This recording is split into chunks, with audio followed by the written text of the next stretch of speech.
सभी व्यूअर्स को मेरा नमस्कार। पिछली वीडियो में हमने फैन रेगुलेटर जो इलेक्ट्रॉनिक का उसकी भी बात की थी, वो ओल्ड टाइप था। अब जो स्टेप टाइप लेटेस्ट रेगुलेटर है इसकी बात करेंगे। इसका बेनिफिट ये है कि इसमें हमिंग साउंड नहीं आती जब ये लो पॉइंट पर इसे आप सेट करते हैं। जैसे ये है ना 0 ये 1 या 1 पर सेट करते जहाँ ऐसे पंखा की आवाज नहीं आती। इसका सबसे एडवांटेज यही है। तो इसकी सारी सर्किट डायग्राम समझते हैं कैसे काम करता है। ये साथ में सर्किट डायग्राम है ये बनी हुई, लो अच्छी तरह समझाता हूँ आपको। ये जहाँ से चलते हैं स्विच जो बोर्ड पे लगा होता है, जहाँ ऑन ऑफ करते हैं आप पंखे को, साथ में और स्विच भी होते हैं ना, ये स्विच बोर्ड में है। तो ये भी स्विच बोर्ड में लगा होता है। ये जो रेगुलेटर है इसका एक बेनिफिट ये भी है ना, ये स्मॉल है, इजीली फिट हो जाता है। ये तारे फिर एक लाइव वायर जो होती है वो फैन को चल जाती है, जो न्यूट्रल होती है वो डायरेक्ट दी होती है सीलिंग के थ्रू, सीलिंग रोज में। तो देखो ये काम कैसे करता है। ये है पोटेंशियोमीटर, साथ में इसको खोल के बताता हूँ। वैसे लो ये मैंने खोल लिया है। तो ये जो ऊपर लगे हुए दे पीएफ कैपेसिटर है, वो है, ये दोनों पीएफ कैपेसिटर हैं। ये जो रेजिस्टेंसेस लगी हुई है ना छोटी छोटी, ये वाली, ये करीब 5 वाट की है। 1 2 वो है हाफ वाट की 5 ओम। तो ये 5 ओम हाफ वाट। तो ये जो दो रेजिस्टेंसेज, एक इधर लगी हुई है और एक इधर लगी हुई है। ये रेजिस्टेंसेज है ये 220 kilo ohm, 220 kilo ohm, quarter watt, 0.25 watt. तो दूसरी ये है 2 है ना इसमें, ये 220 किलो ओम 0.25 वाट की है। अब पहले थोड़ा सर्किट समझते हैं, फिर मैं सभी कंपोनेंट्स के काम भी आपको बताता हूँ। पहला काम है ये पोटेंशियोमीटर।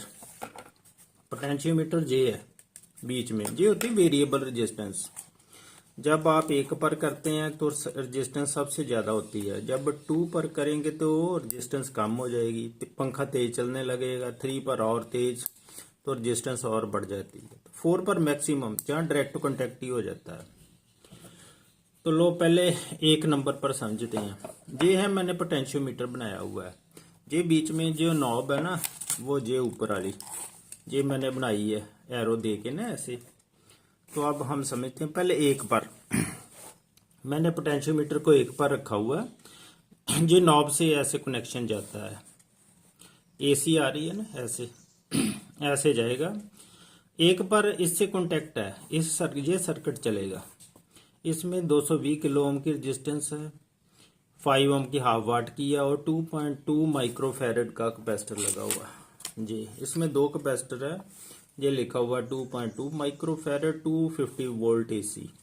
ये 250 वोल्ट एसी है। इसके पीछे भी लगा हुआ है, ये देखो, ये है 3.3 माइक्रोफैरड, वो ये है 250 वोल्ट का। इसकी कैपेसिटेंस ज्यादा, इसकी कैपेसिटेंस कम है। अब ध्यान से देखो, जो कैपेसिटर है ये रेजिस्टेंस का काम भी करता है। ये आरसी सर्किट बन गया, रेजिस्टेंस कैपेसिटेंस सर्किट। उसके पैरेलल में हमने 220 किलो ओम की रेजिस्टेंस लगा दी। ये इसे डिस्चार्ज करने के लिए है, जब हमने इसकी स्विचिंग करनी 1 से 2 पर, इसे जल्दी डिस्चार्ज हो जाए। ये जो रेजिस्टेंस होती है जो कैपेसिटर को प्रोटेक्ट करने के लिए होती है भी, एकदम फास्ट जब करंट चलता है ना तो कहीं कैपेसिटर डैमेज ना हो जाए। तो जब इसकी कैपेसिटेंस 2.2 माइक्रोफैरड है, जब करंट इसमें से ऐसे फ्लो करना है, ऐसे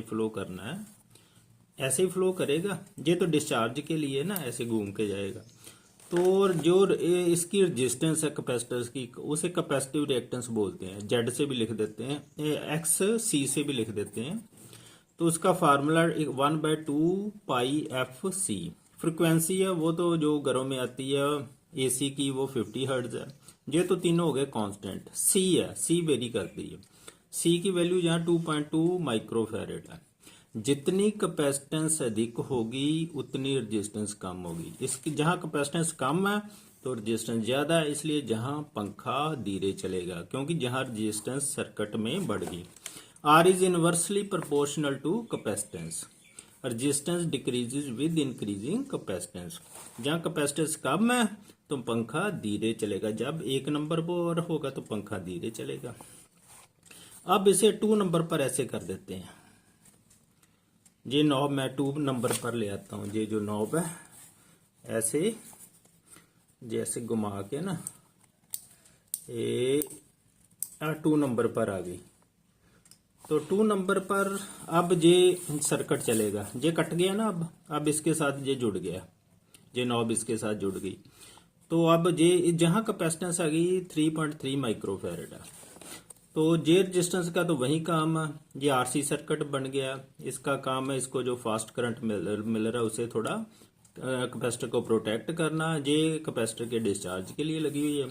अब कैपेसिटेंस बढ़ गई, जब कैपेसिटेंस बढ़ेगी तो रेजिस्टेंस कम हो जानी है। 3.3 है ना, जहां 2.2 थी, जहां बन गई 3.3, तो कैपेसिटेंस बढ़ गई। कैपेसिटेंस बढ़ने से रेजिस्टेंस कम हो गई, उसके कारण क्या होगा, पंखा तेज चलेगा। इसका मतलब 2 नंबर पर पंखा तेज चलेगा। अब ये सर्किट बन के ऐसे चलेगा करंट ऐसे। अब 3 नंबर पर आ जाओ।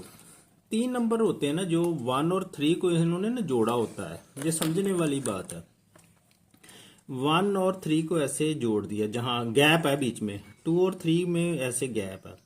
जब इसके ऊपर ये नॉब घूमेगी ना, ये इन दोनों के कांटेक्ट में आ जाएगी, दोनों के कांटेक्ट में आ जाएगी। मतलब ये अब ये सर्किट पूरा ही कवर करेगी 1 से ऐसे। तो फिर टोटल कैपेसिटेंस कितनी है, 2.2। अब ये जो करंट है ऐसे चल रहा है, इसके बीच में से भी और इसके बीच में से, तो अब जो टोटल कैपेसिटेंस बन गई 2.2 इसकी है, कैपेसिटर की 3.3। अब कंबाइंड सर्किट बन गया ना दोनों का ही, तो कैपेसिटेंस बन गई 5.5। अब कैपेसिटेंस और बढ़ गई, 5.5 माइक्रोफैरड होगी। कैपेसिटेंस और बढ़ने से रेजिस्टेंस और कम होगी। तो क्या होगा फिर, अब जब हम 3 पर इसे कर देंगे तो ये दोनों सर्किट ही इन कॉन्टेक्ट आ गए, तो कैपेसिटेंस बढ़ गई दोनों कैपेसिटर की। जब पैरेलल में होते हैं ना कैपेसिटर, इनकी कैपेसिटेंस हमेशा ऐड होती है, ये बात याद रखनी है। ये पैरेलल में आ गया ना सर्किट, अब तो क्या हुआ, कैपेसिटेंस बढ़ गई, कैपेसिटर बढ़ने से रेजिस्टेंस कम हो गई, तो रेजिस्टेंस कम होगी तो अब पंखे को और अधिक करंट मिलेगा, तो पंखा 3 नंबर पर और तेज चलेगा। अब नंबर आ गया 4। अब ये नॉब को मैं जहां 4 पर अगर घुमा के लाता हूं, जहां इस पर, तो ये डायरेक्ट कॉन्टेक्ट में है, जहां कोई भी रेजिस्टेंस नहीं, ना 1 ना 2, जहां जे सर्किट काम करता ना जे करता, ना जे कंबाइंड करता है। तो 4 पर सीधा डायरेक्ट कॉन्टेक्ट ही होता है इसका, जिससे पंखा पूरी स्पीड पर चलता है। 0 पर इसका कोई कॉन्टेक्ट नहीं होता सर्किट से, तो ये 0 पर बिल्कुल पंखा नहीं चलता। इस प्रकार ये कार्य करता है। लो अब इसे समझे जरा। ये साइन वेव है ना, 220 वोल्ट एसी आ रही है। जब आपने पंखे को 3 नंबर पर किया, 3 से चल पड़ते हैं इधर से, 3 पर अब सर्किट में दोनों कैपेसिटर काम कर रहे हैं, तो कैपेसिटेंस अधिक का तो रेजिस्टेंस कम होगी, तो साइन वेव का मैग्नीट्यूड कम, साइन में का मैग्नीट्यूड काफी ज्यादा होगा। कम तो नहीं होगा, थोड़ा कम होगा, देखो थोड़ा कम है, तो इसका मतलब पंखे की अभी स्पीड थोड़ी कम है। जब 2 पर करोगे तो देखो मैग्नीट्यूड और कम हो गया, जहां पहले जहां तक था अब जहां तक, वोल्टेज जैसे कम मिल रही है तो इसकी स्पीड और कम हो जाएगी 1 पर, क्योंकि रेजिस्टेंस सबसे ज्यादा हो जाती है। ये कैपेसिटर काम कर रहा है, इसकी कैपेसिटेंस 2.2 है, तो इसकी रेजिस्टेंस सबसे अधिक होगी, क्योंकि कैपेसिटेंस कम होगी। तो ये देखो साइन वेव का मैग्नीट्यूड और कम हो गया, तो वोल्टेज और कम मिलेगी, इससे पंखा सबसे लो स्पीड पर चलेगा।